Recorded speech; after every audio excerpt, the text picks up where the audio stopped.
Welcome to Discover Indie Film. I'm your host, Jeff Howard, and I've got two filmmakers on Zoom with me.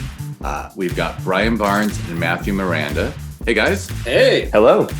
I guess I'm going to have to try to remember as you start speaking to say your names before you talk so that people who are on audio only know who's speaking. But know it's either Brian or Matthew. And I'll just add that they are here because their film Yellow was at the Sherman Oaks Film Festival in November of 2021. And it is, you probably knew I was going to say it, but it is the Citizen Kane of rubber duck movies. It's absolutely brilliant and groundbreaking. And that's not even sarcasm. It took home the Filmmakers Award for Outstanding Performance by an inanimate object. I just want to tell you guys, like, if you didn't get a fun award like Best Performance by an Inanimate Object, like I would have put my finger on this, like you were going to get an award. That is an award-winning film. It's just so well done. Honestly, it kind of pisses me off that film like yours doesn't get screenplay awards and stuff because it's so well written and so well thought out. I think Brian and I talked the other day about juries being biased against comedy and stuff, and that stuff annoys me. So anyway, good to have you both here on Zoom. Yeah, well, thanks for having us, and thanks for the kind words. Yes, likewise. And before we hop into Yellow, I'm really curious to find out where you both come from and what got you into the madness of making, not just making indie films and indie shorts, but the madness of devoting years of your life to an experimental artsy comedy where the majority of it is performed by bathtub toys. I mean, you must have no pressure, but I'm expecting a wonderful story about how each of you came to be the person you are. So, who wants to go first? Who wants to tell me like where you got started, how you got interested in film and filmmaking, and the wacky industry that you're in? Wow, the pressure is on. Yeah, just tell me everything. You go first, Matt. Okay, I'll go first. Where do I start? I was born in 1986, and as a 1-year-old, no, I'm just kidding. It's a half hour podcast, that's the year I graduated high school, so that's a special year. You graduated the right year. So yeah, I mean, I'll just try and be as brief as possible. But I got into making movies when I was like 5 years old. My parents had like a VHS camcorder, and I would start sort of emulating movies I would see and TV shows I would see, and performing in front of the camera and being a crazy kid and getting my dad or my mom to do the camera. And then sort of that blossomed into me making movies with my friends in middle school and high school. And, that's about the time you realize, oh, you can go to school for this. And thankfully, my parents have always been incredibly supportive of, that pursuit. And that's where I met Brian at Ithaca College while we were studying film. And I moved out to LA a year before Brian, and we sort of just kept making stuff together, and eventually settled on this story about a rubber duck. But I don't want to get too far into that before Brian has a chance to give us his origin story. I'll ask a trickier question, which so when you were playing around with that camera, I mean, 5 is pretty young to start trying to achieve something. Like, were you doing all the editing camera stuff? Were you self-learning a lot? There was no editing. It was more about like building. I was really obsessed with sort of building little sets and playing with like action figures and stuff as part of it too. So it was more about like the creation of like the scene.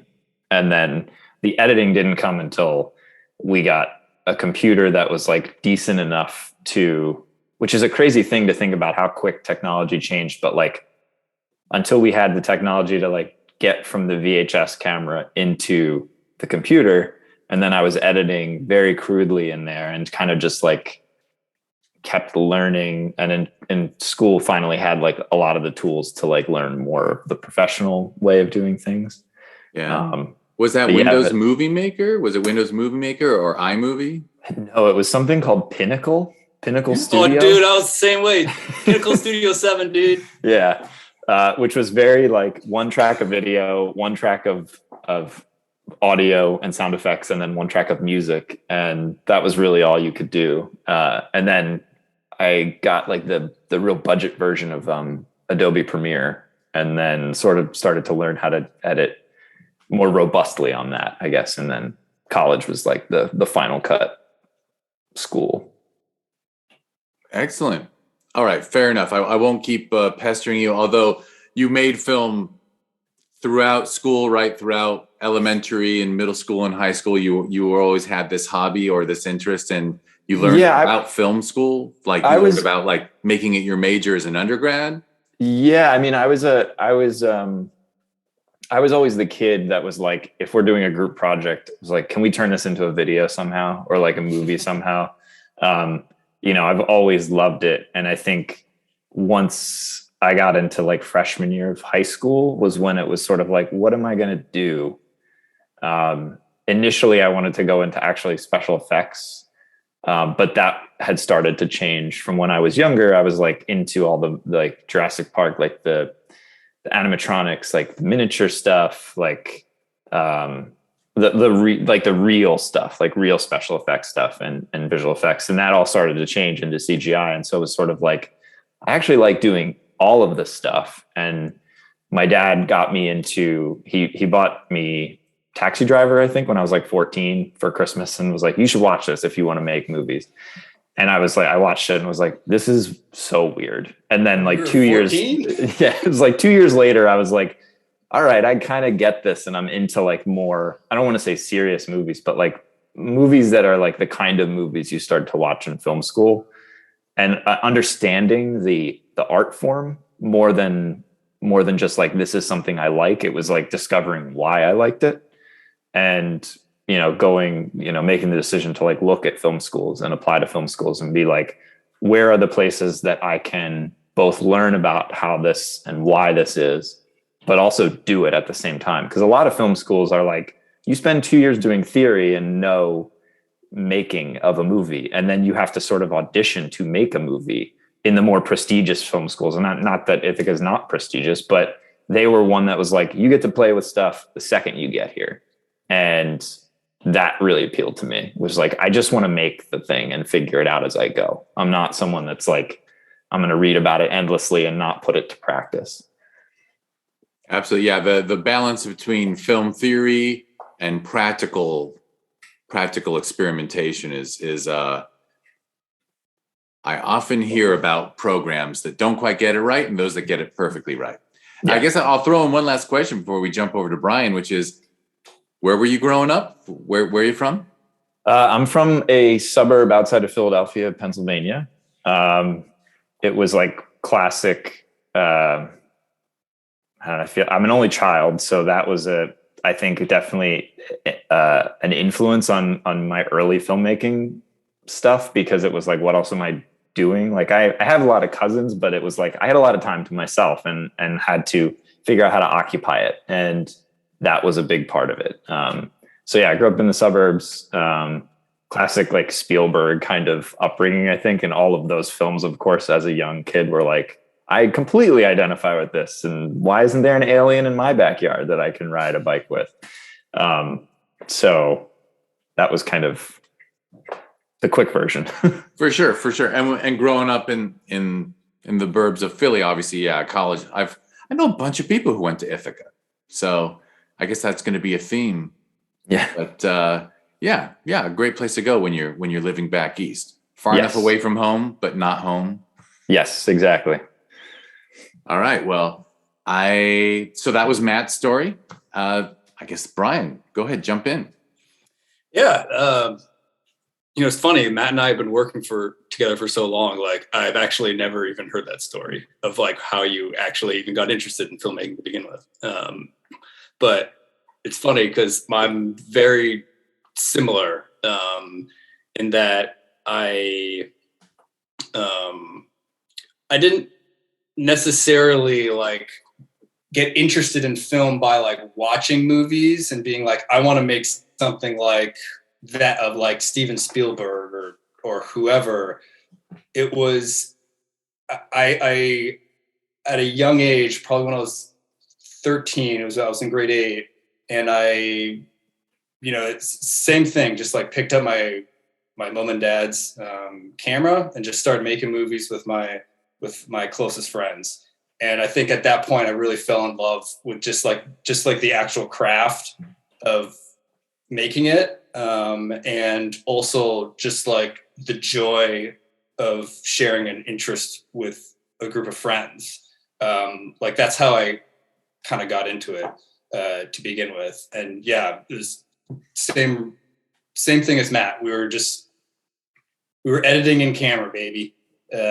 Just essentially, and essentially just like teaching ourselves filmmaking in a sense.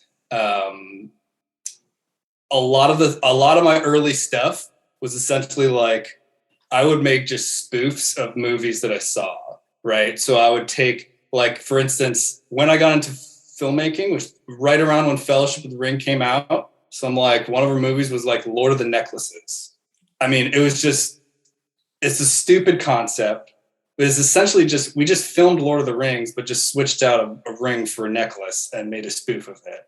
And then we filmed our own version of, Harry Potter and the Sorcerer's Stone. That's essentially how I started.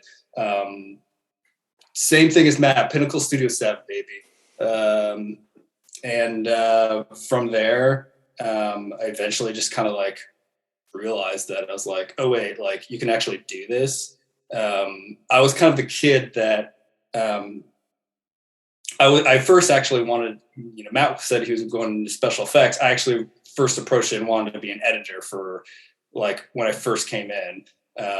And because I would be basically the kid who was like, everybody shoots something, and like I was the kid that edited their school project together. So yeah, that's basically which is actually a really cool specialization. I know most of the time when you're playing with a camera as a kid, it's basically in front of the camera or behind the camera is a big distinction, who ends up where. But that person who ends up learning how to take a bunch of footage and make it work together on the computer, that's actually a really great way to learn. Yeah. And it was also like really fun, actually. Like it makes me smile looking back at it when I'm like, when I went to film school, same college as Matt, like it's really fun because there's this fun moment in college where like you start learning about like editing techniques, and like, for instance, let's say like the match cut on action, right? Like super basic. And I was like, oh God, like I remember that as a kid shooting something, and I actually discovered that like a cut made more sense if I opened a door on one side and then stopped the camera, ran over to the other side and started recording again. And it was, I don't know, it just like makes me smile where I'm like, oh wow, like I actually just like learned that by myself essentially. And here it is, I'm reading in a book. And I'm like, absolutely. Yeah, should I be spending this much money on film school? I'm just kidding. I think it was great. Absolutely. And by the way, you mentioned mom and dad, so I guess you might as well tell people that you come from this exotic foreign country. Yes, I am. I was born in Canada. Which part? I was born in Ottawa, which is the capital. But I moved around a lot between here and the States, and eventually, that's the Cliff Notes version. Eventually settled down in the Minneapolis area, in the suburbs of Minneapolis. Basically when I was 13 or so. And that's when I started making movies with my good old friends. Oh, excellent. Minneapolis is actually a great place. Yeah, it is. I know a handful of people who actually still live there, even though they make films, because there's actually a cool art community. Yeah, it's a cool art community. I mean, I kind of wish I spent a little bit more time post college there, because I lived in the suburbs. So I didn't get to experience it too much. But, in the summers, I would kind of like, I would PA on independent movies that were shooting in the area in Minneapolis. And then I would also, had an internship at a post house in Minneapolis too, which was great. Right. So you actually had an internship during high school at a post house. Yeah, I worked at a company called Jagged Edge, actually, and that was when I wanted to be an editor. And I look back on my time fondly there. Yeah, it was actually my last year of high school, my senior year, that I was a edit intern there. I mean, I can't help but say that all the things you would have seen and learned at a post house is all the stuff that nobody else knows about. Right. Oh, like yeah. Post, it was great. Post is the thing that everyone's ignorant. Even directors today often are like, yeah, it goes into this magical world called post. Yeah. And someone waves a wand. And then the movie comes back editor, and they might know their sound mixer, but a lot of the other things are like all background. Yeah, no, it was a great experience. And I'm very indebted to them to even take me as a punk when I was a punk in high school. You know, I bet it was refreshing for them that there was someone young and smart and excited about post-production. My God, that's pretty rare.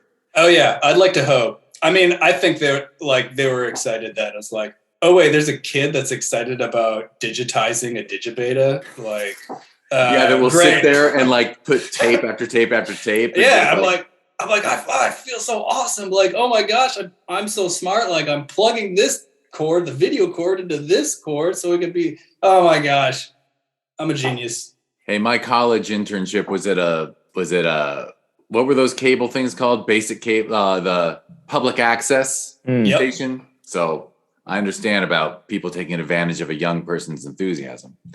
All right, they did not take advantage of me at all. Understood. Yeah. It's just you had endless energy. All right, so you meet at Ithaca, and yep. Is it your sense of humor that draws you two together, or something else? We met at Ithaca, but didn't immediately work on stuff together because we were a grade apart, and so with the curriculum there, it was sort of like you made films of growing quality and intensity. And but we sort of, our circles, our Venn diagrams started to overlap, and by the time we ended up in LA, that was where we were all kind of like, Brian and me and some friends of ours like got together and we're like, we should make like sketches, or let's do everything like a group of like 22-year-old dudes like does post college that want to make movies. We're like, we should do sketch comedies, like little short films, and sort of like make them our own. And got into it, started hanging out a lot more, I think, at that point. So the program was so structured that you were basically like on different tracks. So you just knew each other in college, but no collaboration at that point. Yeah, Brian, did we make anything together in college? I mean, we didn't. I mean, I definitely knew of Matt. We didn't make anything together in college. We had a bunch of mutual friends. We also worked at the equipment rental house together. And Matt actually approved me to film, to be able to rent out an Aton LTR, to be able to shoot on 60 millimeter.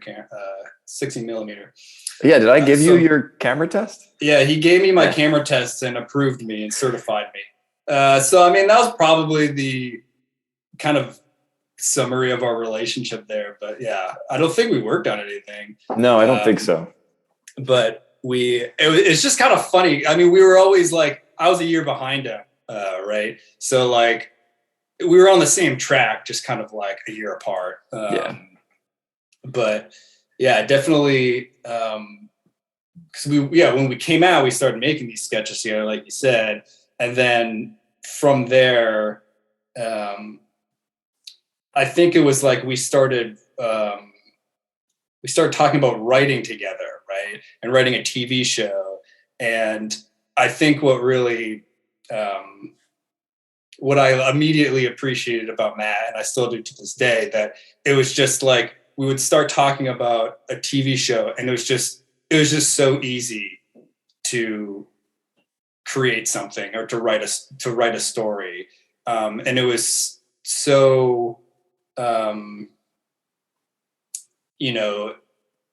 it was our sense of humor's aligned, our taste in movies aligned. I won't say like we love we love the same, we love every single movie. Like, I think there's definitely genres that Matt's more drawn to that I'm not. But in terms of like, there's like a very big Venn diagram of stuff we're both interested in. For sure. And I don't mean to back up too much, but like as you're doing undergrad at Ithaca in film, like, was there any doubt you would move out to LA on graduation? Or were you both like separately, like, because it sounds like you became collaborators as part of like the Ithaca scene in LA, which I keep hearing about. In fact, I just had someone on the podcast last month and she's like, yeah, I went to Ithaca and I totally fucked up and didn't like get in with all the Ithaca people out here. There's definitely an Ithaca mafia in LA for sure. My fiance, not to get too off track right now, but my fiance, who I work with at my day job, also went to Ithaca. All of her friends, most of her friends went to Ithaca. So it's just like keeps getting bigger and bigger. The amount of people that I'm like, oh yeah, like I definitely had a run-in with you at college and like didn't realize it until 10 years later. Yeah. I mean, Ithaca has I think a lot of people end up out here beyond just the fact that the film industry is primarily here, is that Ithaca does have like I'll put it in quotations, a study abroad program in LA. Like they kind of have a branch here that a lot of students do in their last 2 years.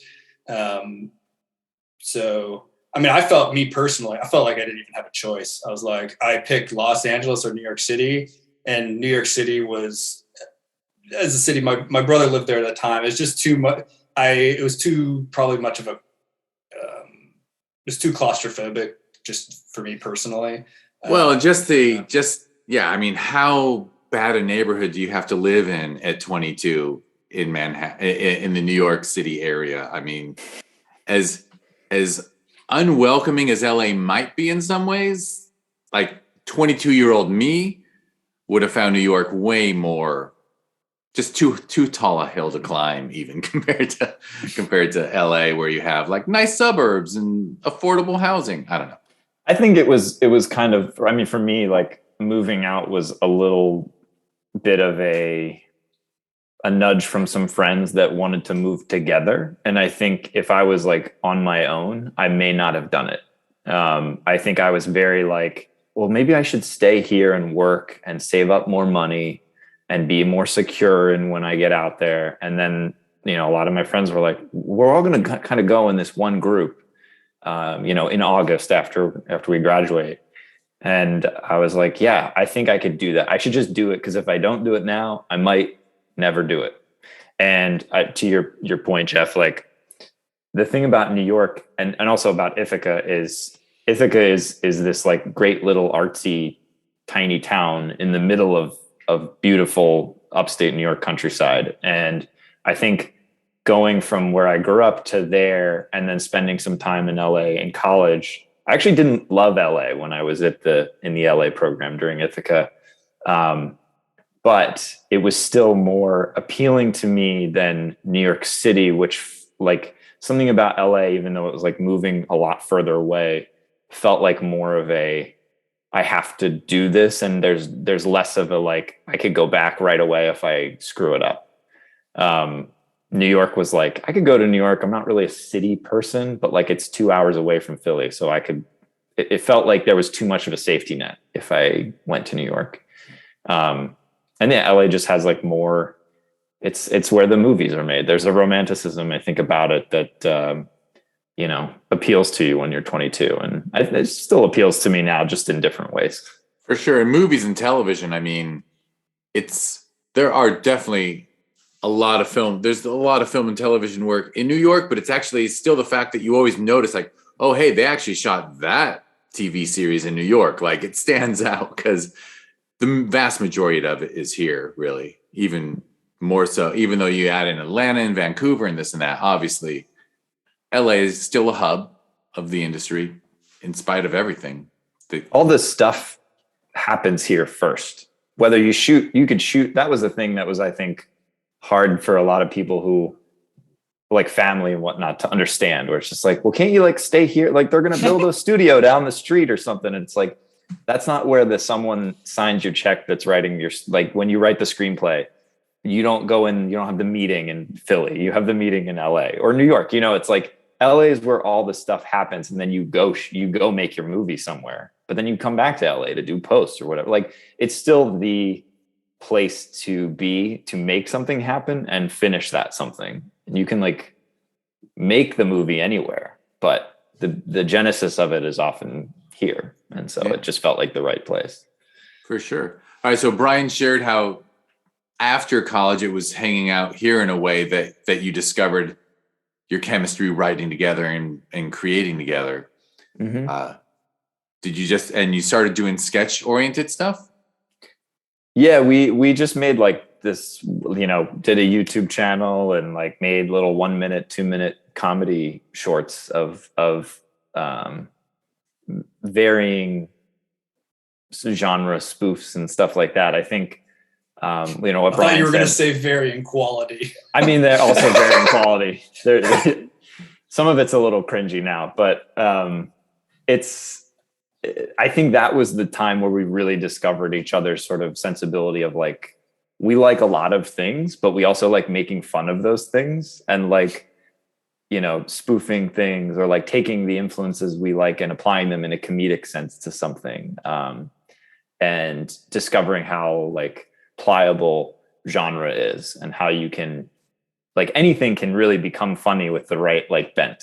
And it can be like, it can be dark, it can be filmed a certain way, it can be performed a certain way, but it can always be like in service of comedy if we want it to be. And I think that was where we kind of figured it out. And like, we both have the same sort of working sensibility. And, like he said, we started kicking around the idea of writing a TV pilot. And, as we started to get into that process, it was, extremely easy to be like, for him to come to the table with an idea and then for us both to sort of like pinball ideas off of each other that just like made it bigger or different or better or funnier. And it's just very easy to, it doesn't feel like work. It feels like we're just like hanging out and having a good time.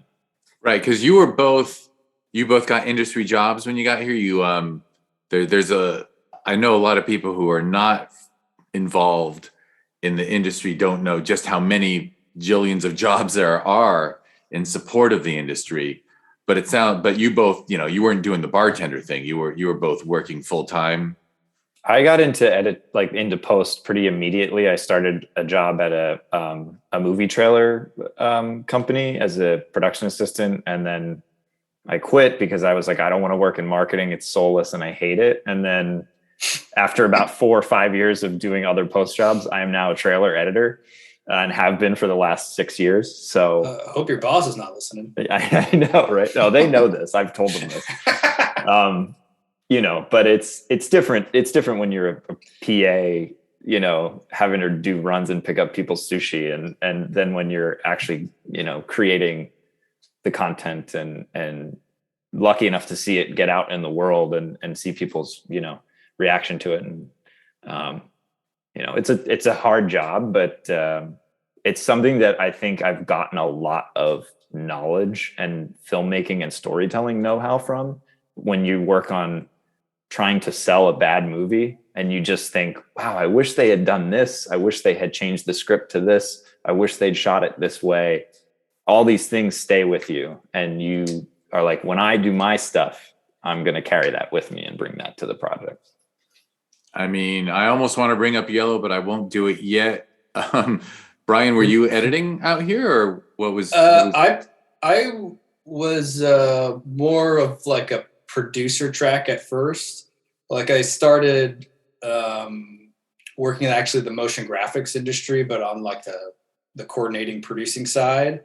And then from there started working in similar to Matt in marketing, but more like kind of like ad agencies doing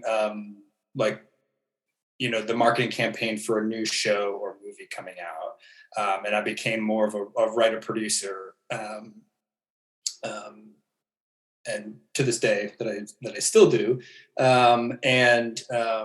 It's been, the writing side has been really helpful in terms of like,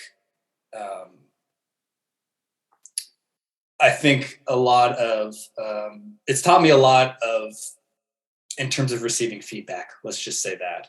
And I know that I speaking for myself as a writer, years ago when I started out, it was, it was tough, receiving feedback and something that you may not agree with, or you feel hurt by it. But after a while, it, just like working in that industry, and I don't have nothing bad to say about it. I actually am really glad, just because you've just learned how to get that feedback constantly and not be so attached to what you're doing, in a way that you can, constructively move forward and change something. But yeah, that's where I'm at.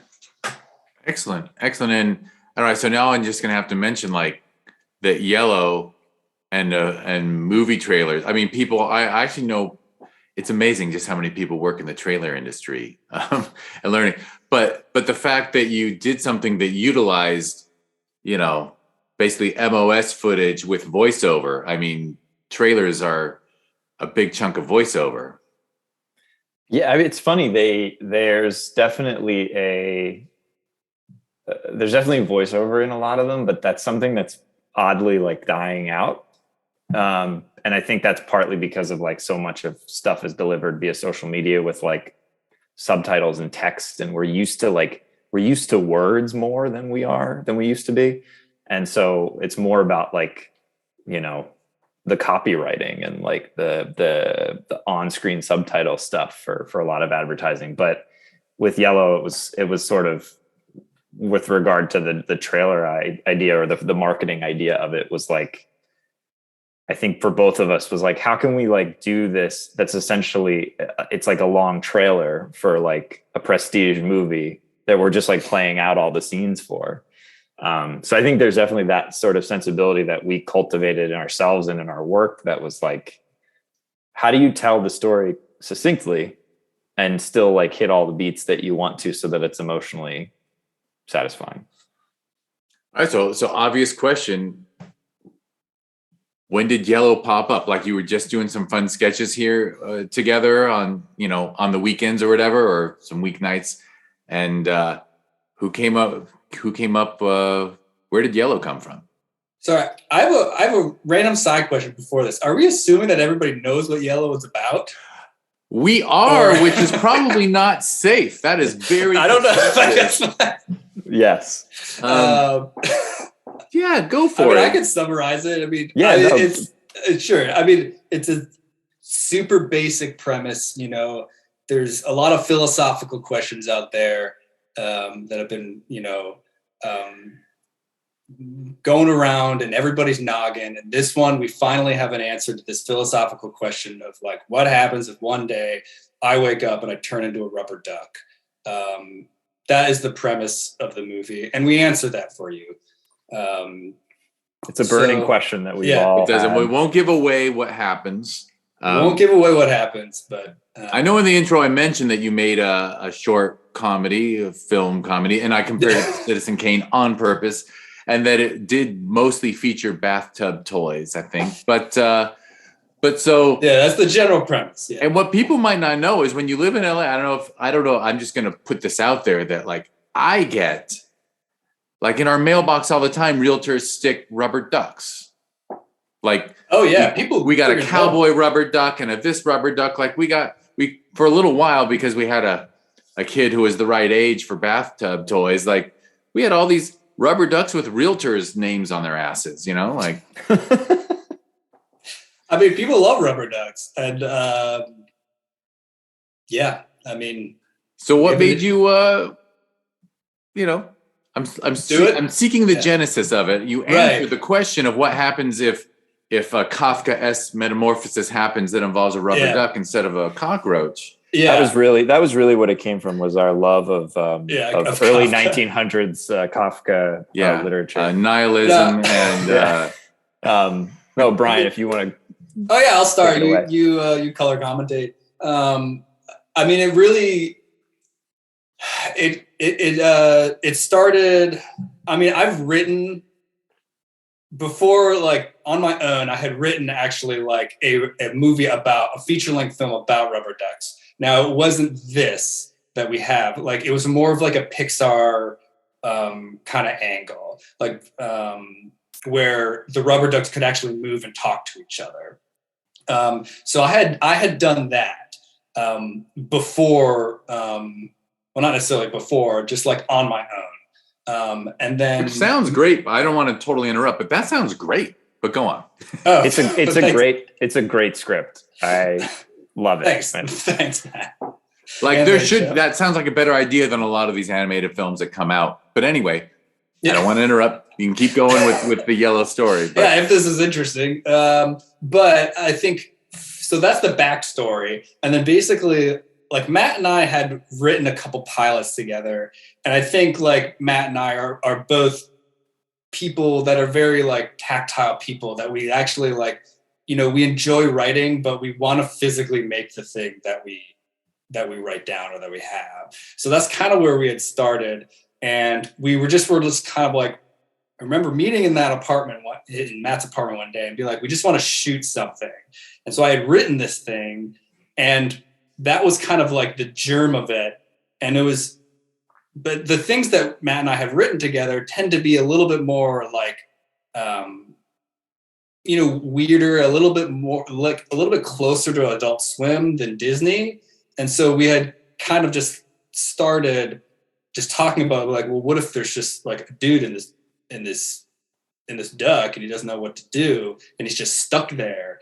And we just started literally talking, like just putting a duck like on a coffee table and just like what is this thing thinking right now as it stares at us? I think we had early on, there was I don't know who had the idea, and maybe it was because I was just watching a lot of Bob's Burgers, but I was like, wouldn't it be funny if H. John Benjamin just like did the voice of like this sad duck that like can't go anywhere? And it was just like, we put the duck there and just started like riffing, and it was just us sitting there right. Like, hey, it smells pretty bad in here.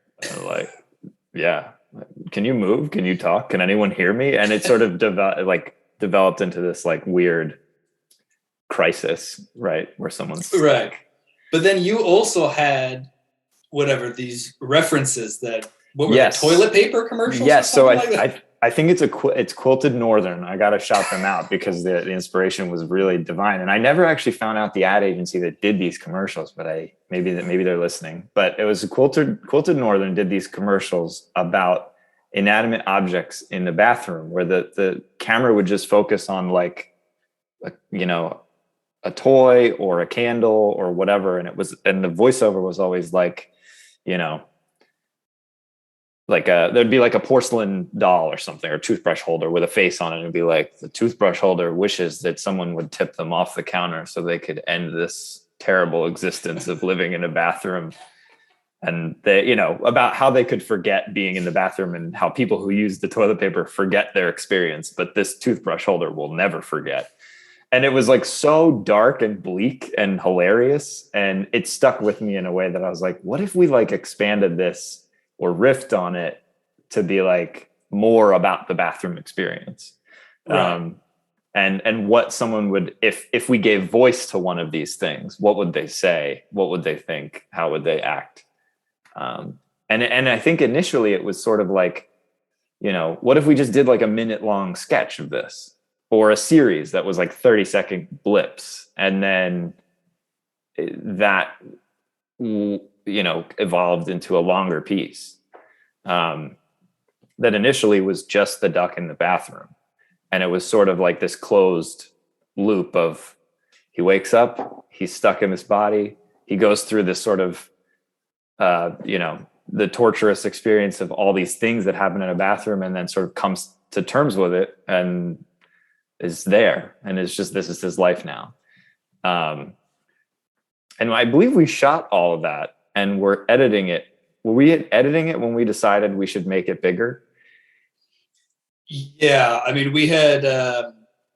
Sorry, this is going completely off from the genesis, but we had shot it, and yes, it was originally conceived of all happening within the confines of a bathroom. We had shot it all, and then we watched it, and we were like, it felt like it needed more, essentially. I won't give away too much, but yeah, you don't have to give it away. So, but it was so you pounded out a screenplay for it, and at the screenplay level, you didn't leave the bathroom.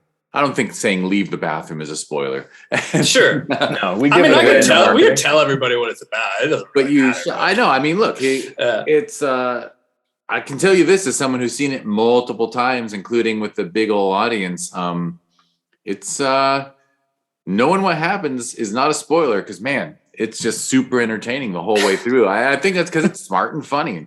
Smart and funny always works. Yeah. I mean, I think like the general, I mean, we could just give it away because it doesn't really matter. But like the general conceit is like the duck is in the bathroom and then he just kind of pontificates about how to get back to his life before he became a rubber duck.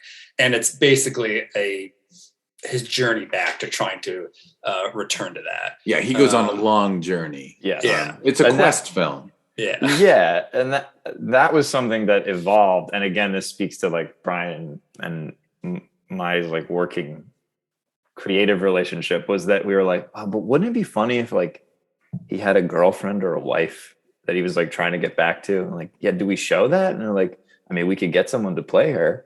And then it's like, okay, does he see her and meet her? And then what happens? And then, you know, I don't want to go into the specifics, but like we started just riffing and it was like, we'd take a weekend and we would shoot, okay, this part of his life now. And then during that shoot, we'd be like, wouldn't it be funny if this also happened?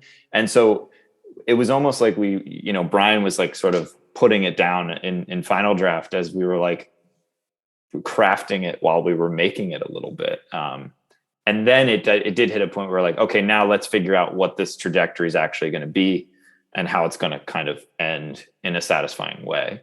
And we just kept shooting stuff. And every time it was sort of just like, what if we did this? What if we did that?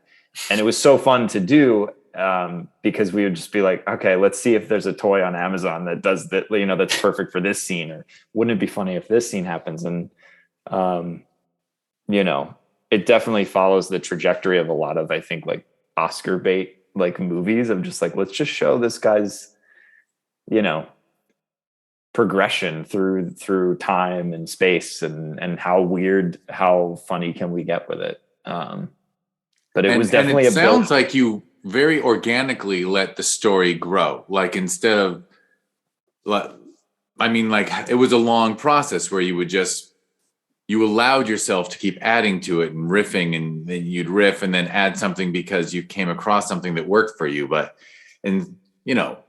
One of the good or bad things about filmmaking, especially at the indie level, is often it's just like, all right, we got 4 days. What we don't get during those 4 days, we don't have. And this is just such an organic experience. I see why the film impresses me so much on the, I dig artsy fartsy stuff, So like, in spite of the sense of humor through it all, there really is a lot more to it. And I would credit that towards your openness to the process. Yeah. I mean, there were things like, Brian, like you would take a trip and take the duck with you. And you're like, I'm going to film stuff and then we'll figure out how to work it in. Cause we have to, cause it's like, it just opened the scope of the movie to be like, we don't have actors in the conventional sense for a lot of it. There are actors in it, obviously, but it's a lot of the duck and like the freedom that allows you to be like, we can take this thing anywhere. And also technology allows us to shoot stuff in such a quality that it's easy to do it. Easier to do it than it used to be. So. Yeah. No, as the guy who cut together the trailer for the festival, I remember it was pretty fun. I mean, the cinematography in Yellow was so good that it was like, what 5-6 seconds of yellow am I going to pull for the trailer for that day's films? And the answer was on a rock overlooking a beautiful lake out in the wilderness. I mean, how could I not choose that beautiful shot? Sure. That was all Brian. Yeah, that's Banff, baby. Banff, Canada. Yeah. I think, we, like, the process itself, loosely connected to this, was like almost both a blessing and a curse, right? Because, like, it's like an animate object that's voiced by somebody. The duck doesn't even move, doesn't move when it talks. So we literally could change anything it says at any point in time, which is both great and bad. And so, and like we kind of approached it how I imagine a lot of animated movies actually shoot stuff. Like, it was very much like we shoot an animatic, we voice it all ourselves, we watch it, we take notes, we rewrite it, do the animatic again, and then go out and actually shoot it. But I think, and that it's like, would I do it that way again? I don't know. It took a really long time. Yeah, you want to say how long? By the way, you answered a question that I had burning in the back of my head, which was like, did you put in temp voiceover yourselves for the majority of it? Yeah, and then for actually, sure. like, we credited David Agustín. Agustín. Yep, Agustín. Yep. In the award, because his voice is so. Yeah, it's great. I mean, I know you guys were mentioning John Benjamin, but I'm like, I kind of prefer David because David's great. It makes it its own thing, instead of the 100th time I've heard Mr. Benjamin's voice. Yeah. Yeah, we I know Brian, like, to just sort of spin off what Brian was saying, like, Brian cut, like, every time we would sort of change or be like, this cut's too long, you'd go in and sort of freeze frame things and sort of animatic, right? And then it was Brian's voice for a lot of it, until we had David come in and read him. But it was a very, like, it was bad because there was a point where we started hitting where we were like, we could do this. And then we were like, should we? This is like too much. Like, we need to end the movie at a certain point. Like, it's getting too out of control. Were you in danger of making a feature? I think if we had the time, yes. I mean, there are so many, like, offshoots, because obviously we span the entire duck's life. Like, there are so many, like, snippets of scenes that you only see for 5 seconds. Or I'm like, we would make a movie out of that, make a feature film out of that. I mean, it's almost Forrest Gumpian, which is an adjective I've never stated before, but because, like, it does encompass history. His entire life. So there's definitely times where we're like, and we still joke about it today, of like just shooting different things, like different types of movie with just the duck, like a war movie and it's just the duck. It's an apocalypse now, but the main character's a duck, like something like that. But one thing other thing I wanted to say about the process, even though, like, I was kind of like saying, oh man, it took so long, I'd never do it again. There's me on, like, a personal level with the process that I just thought of, was that, like, when I was, before we made it, and this was just me, my own personal thing. I don't know if Matt felt this way at all, but, like, I myself, like, had felt, I felt like before shooting this movie, I felt like a little bit disconnected from, like, why I went into filmmaking to begin with. Because, like, so many of, like, the movies that I made, I always found, like, production to be a slog. And in terms of, like, and it's all, like, my own stuff, just, like, it takes so much energy, it takes so much, like, there's so much pressure on it. And even though it was, like, super long production time to make it, probably like 3 or 4 years or something like that, it did help me, like, kind of because it was so fun to make. It just helped me, like, reconnect with, like, why I went into filmmaking to begin with. That's the last thing I still wanted to mention, even though I was complaining about how long it took, and how it was a blessing and a curse. I mean, well, you haven't said, but was it, like, I have horrible short-term memory, but, like, over 3 years? Yeah. Yeah, I mean, Yeah, I think so, right?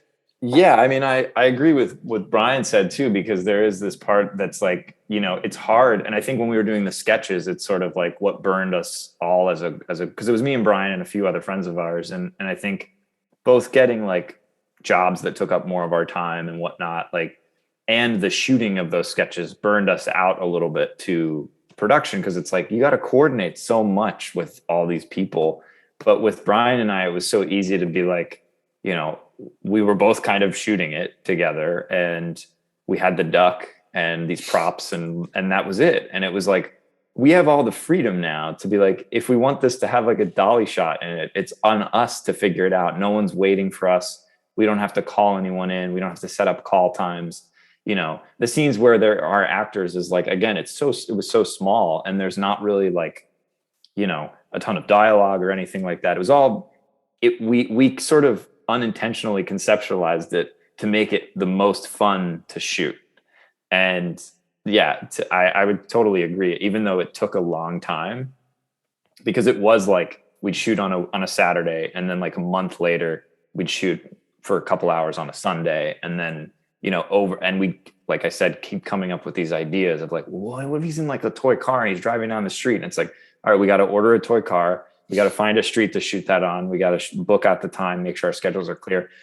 But doing it was so fun because it was like, let's just like shoot a bunch of stuff. And like, we don't have to worry about the actor's performance because it's a toy and they're giving the same performance. It's all about the things that I think we all fell in love with when we were kids, of just like, we're crafting this, at least for me too. Like, again, it's that sort of crafting the scene of like, the tableau of the scene or whatever, the mise en scène, like, not to get heady or pretentious, but like, that's the stuff that was so fun about it. And it was basically like, let's just keep doing this in all these different ways, because the movie has all these different they're all comedic, but they're all these genre trappings. It's like, there's a romance, there's a war movie, there's like a weird Scorsese kind of like riff for a minute. There's like the Forrest Gumpian kind of thing about it, which is like encompassing all this time, gave us the opportunity to play. And it was a lot of fun.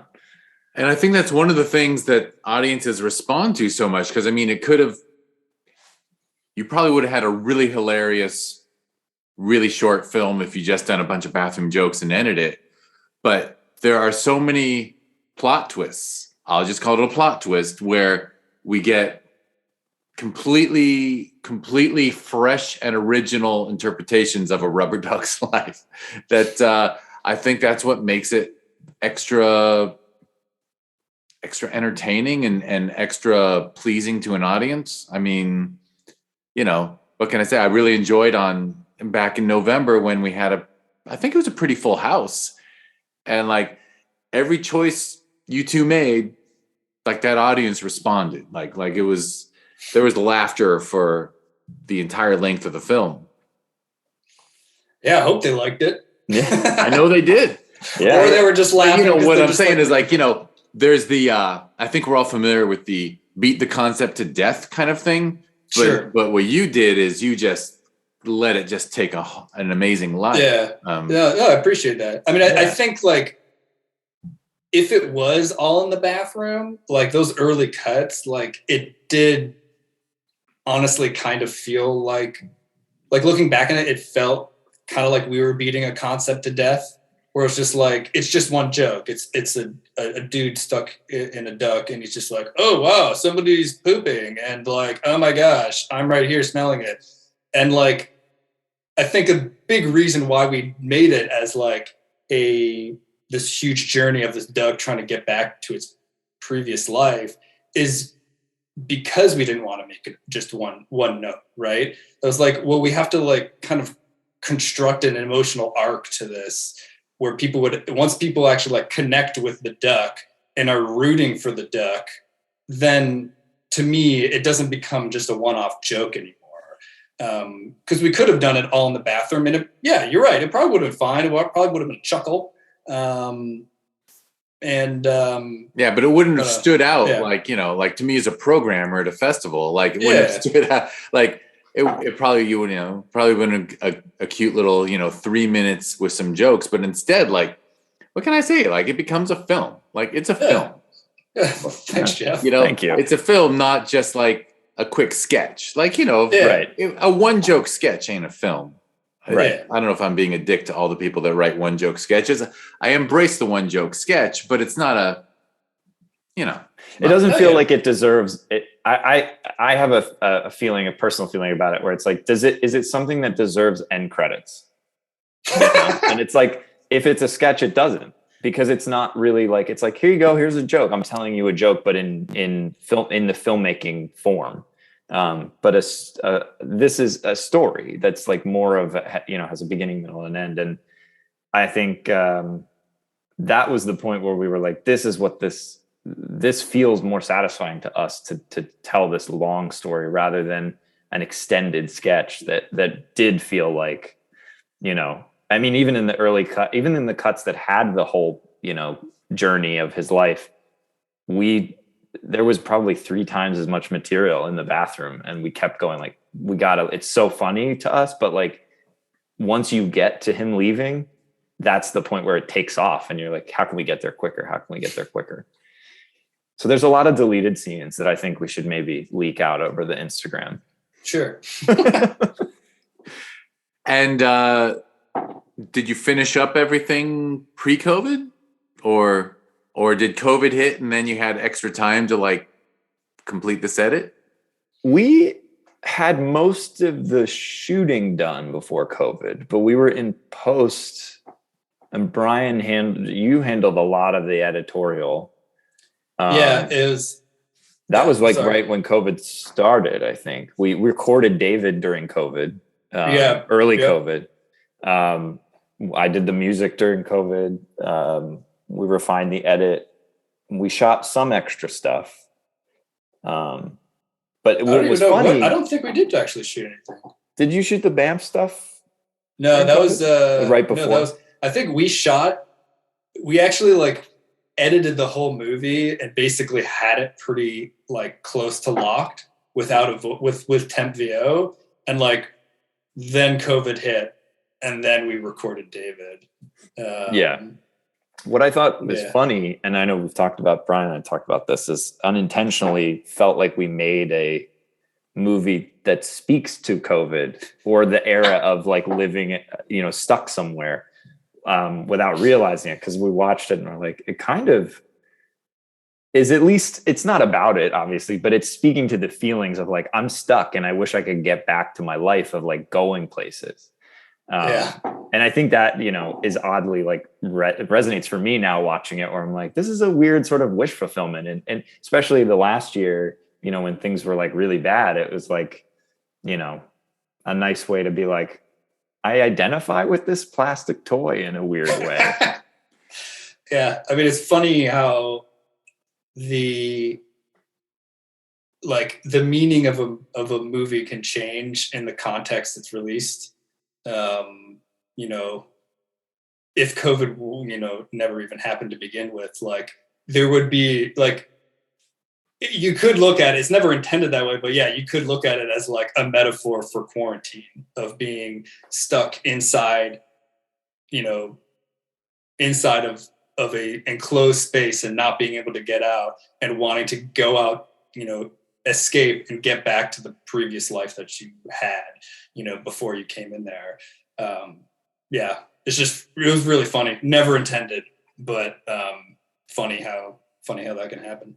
I mean, I think that's one of the things about art, and particularly the art of storytelling in film, is that when you make a truly human story, and you made a truly human story, even if it was about an inanimate object, and a truly human story, then any place that the human being watching it is coming from, like we can project into it, and we can, you know, I think, I mean, I love when I talk to a filmmaker, I'm like, you know, I think you were saying this, or like, I wasn't saying that at all, but I love that you saw that. You know? Yeah, of course. Like you made a human enough story that it can be about quarantine, it can be about coming of age, it could be about, you know, growing up and time to leave your parents' home. I mean, all kinds of things. Sure. Like it's made a universally human story about a rubber duck. I'm golf clapping because Yes. it's Thank you. and it's funny as hell. So excellent. So you finished it up, and I believe I complimented David, your voice actor. Yeah, he's great. Shout out to David if you're listening. He's probably not. I don't know. Yeah. Who knows? He really got. I mean, everyone, Hillary and I'm completely blanking on his name. The army, your buddy who played the army. Oh, Kevin? Yeah, Kevin Manwaring. Yeah. They were all game in a way that was like they got it, because it was a little weird. I know we were talking to another actress too, and she was like, "Yeah, I don't think I want to be in this." Like, it's a weird thing to be like, would you kind of just like throw caution to the wind and act opposite this little toy and like give real like emotion and pathos and like, credence to him as a person.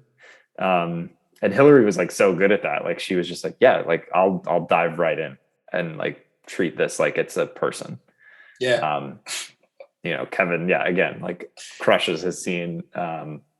And David, it was interesting because like he was then stepping into that, but I don't think did we give him the film with your VO in it, Brian, as a reference, or did we read it? Yeah. I mean, with David I had known for a really long time. I'd actually just worked with him, and I knew he used to be an actor, but kind of stopped. And I was working a job, and he came in as freelance. And so we had reconnected, and we started talking, and we were just at lunch one day, and he was talking about, just his weekend. And it was in a very joking manner, but he was very much, he was kind of describing the experience of bringing his child to a birthday party. And he was doing it in a very he said something to the effect of like, oh, it's like I brought my kid there, and then everyone's having a good time, and they start throwing rocks at each other. And then it's like, sorry, got to pick up your kid and leave. And it was just so like his misery and his sense of humor were intertwined together. That was so funny that I was like, David, this is going to sound so random, but like, you remind me of like this rubber duck in this movie that my great friend and I, my partner and I are making. And he was like, yes, go on. And I told him, I basically just pitched him the whole story, and he was just so emotionally invested in it, being like edge of your seat, like what is going to happen to this duck? Yeah, send him the cut with just my voice in it. And it's just like, yeah, I'll read for this. This is great. Yeah, and he's excellent. And yeah, I didn't want to shortchange Hillary at all. Actually, I think Hillary's great too. Hillary's role is essential. Absolutely. And it's kind of amazing. Her presence is kind of amazing in the film. I think she's, I think we all fall in love with that character. She goes on to just as much a roller coaster as the duck, I think. It's sort of just like, it's a story about life and like, the ups and downs. And she had to nail everything within a span of, every time she's on screen doing like a full movie's worth of emotional arc in like 15 seconds. So the fact that she was, like so game for it and so like willing to give so much to basically a nothing next to her, it's kind of like must be like what green screen acting with like a CGI character or something is like. But she was a joy to work with. Yeah. And like you said, she got it. And unlike the other person who you talked to about playing that role, and I think it's her performance really pushes the concept, like solidifies it, because she takes this rubber duck so seriously. Like, how could the audience not? Right. For sure. Yeah. I mean, it was so easy directing her. I mean, it was very much just like, this is a rubber duck you're talking to, but it's like, it's just, they're human. Like they're not anything different. Like it's an actual person.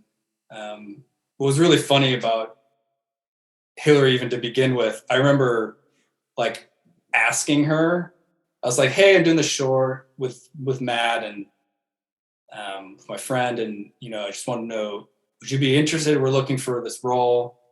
And I hadn't even told her anything about it. She was like, yeah, I'm in. And I'm like, are you sure you don't want to know what it's about? She's like, I'm sure it's great. Like, I was like, you're going to be acting alongside a rubber duck. She's like, okay. Like, no questions. It's just completely just like bought into it. And it was just like, and her sense of humor, just kind of matches the movie. And she was perfect. Absolutely. I mean, look, everything came together. Yeah. Yeah. All right, so when you finished it up, how did you know you were done? Were you like, we've got to be done, or were you just like, you looked at it and you said, you know what, we took this whole thing full circle and we're good? I think so. I mean, yeah, there was definitely like points where we were like, do we add more?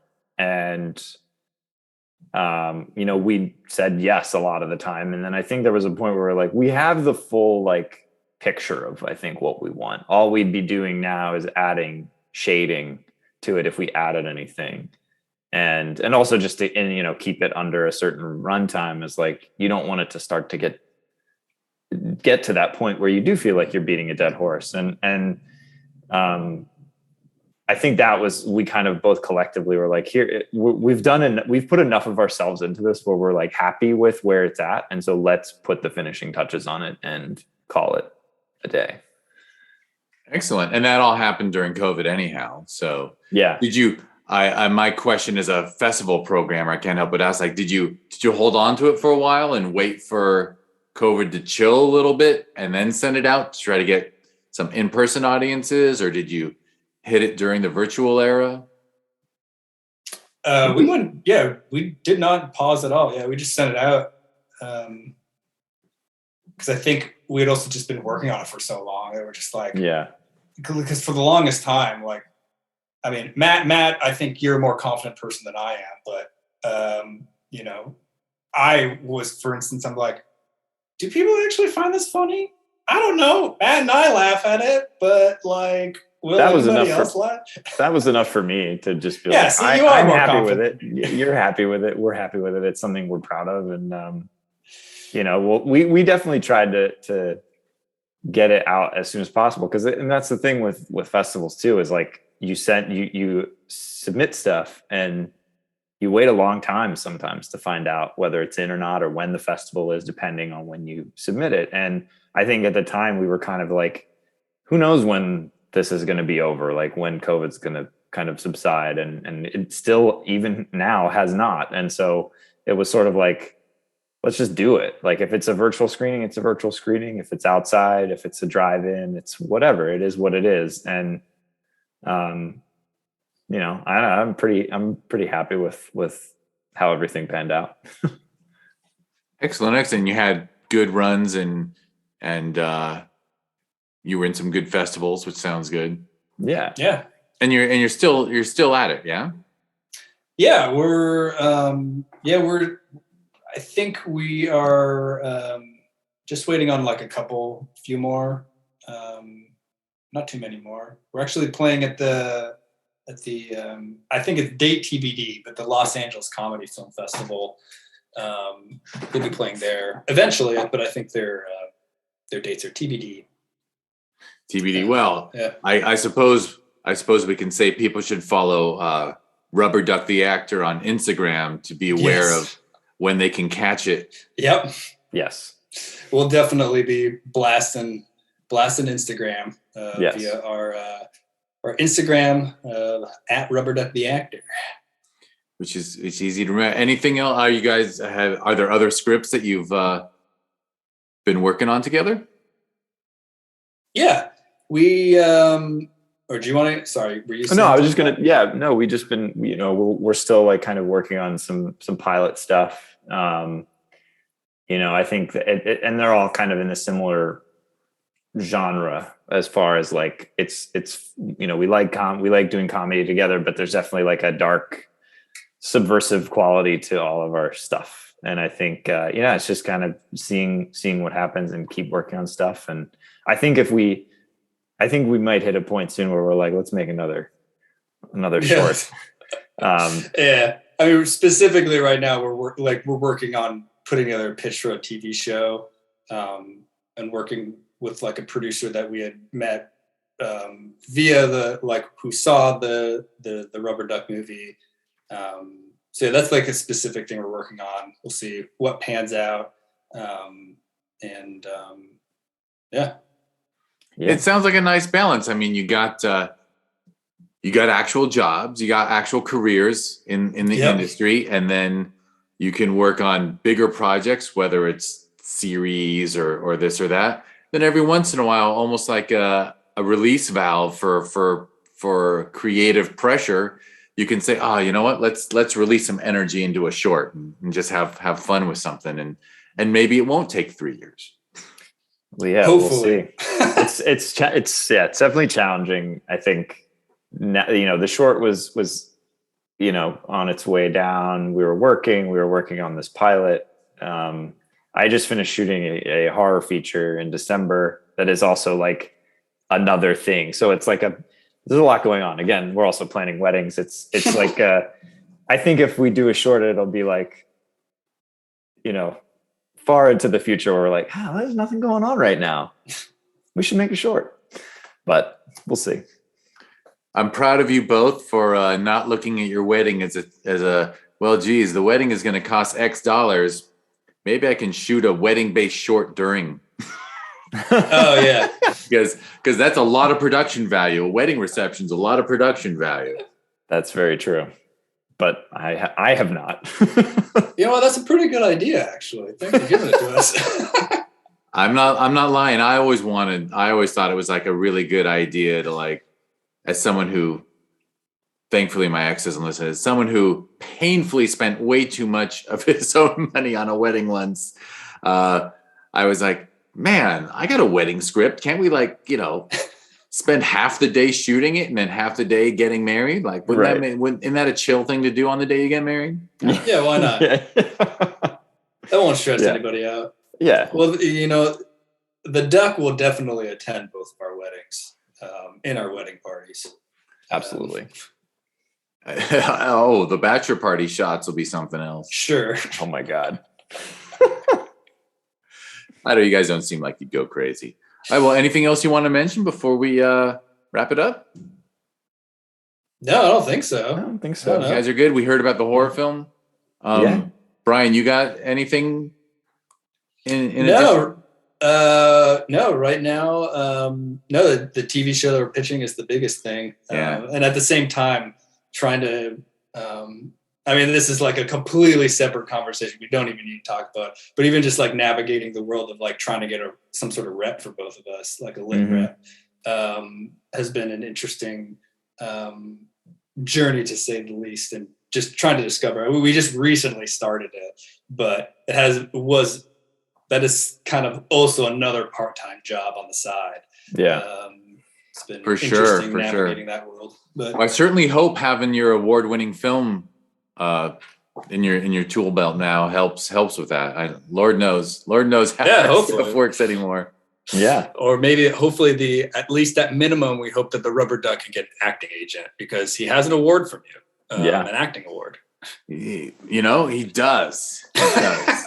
But I just enjoy that it makes it an award. It's a Sherman Oaks Film Festival award winner. Oh, for sure. Yes, absolutely. Yeah. Appreciate the love. Yes. Much love for both of you and your film. Thank you very much. Well, I suppose to wrap this up, we'll wrap it up, and then we'll do the podcast after this one. For those listening, will be Brian and Matt answering the 4 questions. Favorite films, underrated, overrated, and something to seek out. So that's always fun. So we'll wrap this up by mentioning, it's on Instagram. Is it just Instagram, or is it Instagram, Twitter, Facebook? Just Instagram. Yeah, Instagram's where it's at. Instagram is where it's at. It just visually makes the most sense. It's just pictures of a duck. We get the most mileage out of it, I think. And it's at Rubber Duck the actor. Yep. And not to brag, but there's actually I managed to make an appearance on it now. Yeah. Jeff is with on the trophy. I'm in the trophy picture. Yeah. Very now I can actually sleep better at night knowing I've achieved something. Oh. Don't say that, Jeff. Oh, come on. No, the Sherman Film Festival is great. Yeah. It's the Sherman Oaks Film Festival is my baby. It became my baby many years ago. And, no, that's a huge accomplishment. Proud of it. Is it a teenager now? No, it's 7. So okay. It's 7 years grade old. school. Yeah. 7 is a fun age, though. Boy, wait till you guys have kids. Oh, then we'll talk some more. Yeah. Because I'm dealing with someone who's in high school now. So anyway, anyhow, all right. So at Rubber Duck the Actor on Instagram is what people should go to.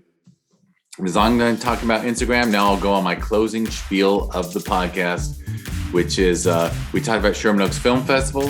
If you want to learn more about it, go to ShermanOaksFF.com, and on social media, it's at Sherman Oaks FF. And Sherman Oaks Film Festival has a sister festival that Sherman Oaks is every November. Its sister festival is every June, and that's Film Invasion Los Angeles. And you can learn about that at filminvasionla.com, and it's at Film Invasion LA on social media. And this podcast, I guess I'm supposed to say, hey, people listening, like and subscribe if you want. Give it 5 stars. Be kind. Go into iTunes or whatever it takes, whatever you're listening to it on, and spread a little love. It doesn't hurt. It doesn't cost you any money to say you like something. And Discover Indie Film, this podcast that came from wanting to get to know filmmakers way better and hear your stories. It gave birth to a TV series. If people want to check it out, that's on Amazon Prime Video. So just go to Prime Video, hopefully on a big TV. Don't watch movies on your phone, please. And go to Prime Video and search for Discover Indie Film. And there's 4 seasons so far. Every season is an anthology of great shorts that were at the festival. And if you want to learn more about the podcast and TV series, that's discoverindiefilm.com. And on social media, it's at DIF Wins. And I think that's the successful spiel. I think I'm done. Thanks for having us, Jeff. Yeah. Thank you, Brian Barnes. Thank you, Matt Merenda. I just realized that you both have first and last initial match. So alliteration. We do. You're alliterative. You're Marvel characters. Yeah. We're superheroes. It's part of our branding. Yeah. That's very, very excellent planning. I will thank you both for doing this. And thank you, Jeff. Thank you, everyone who's listening.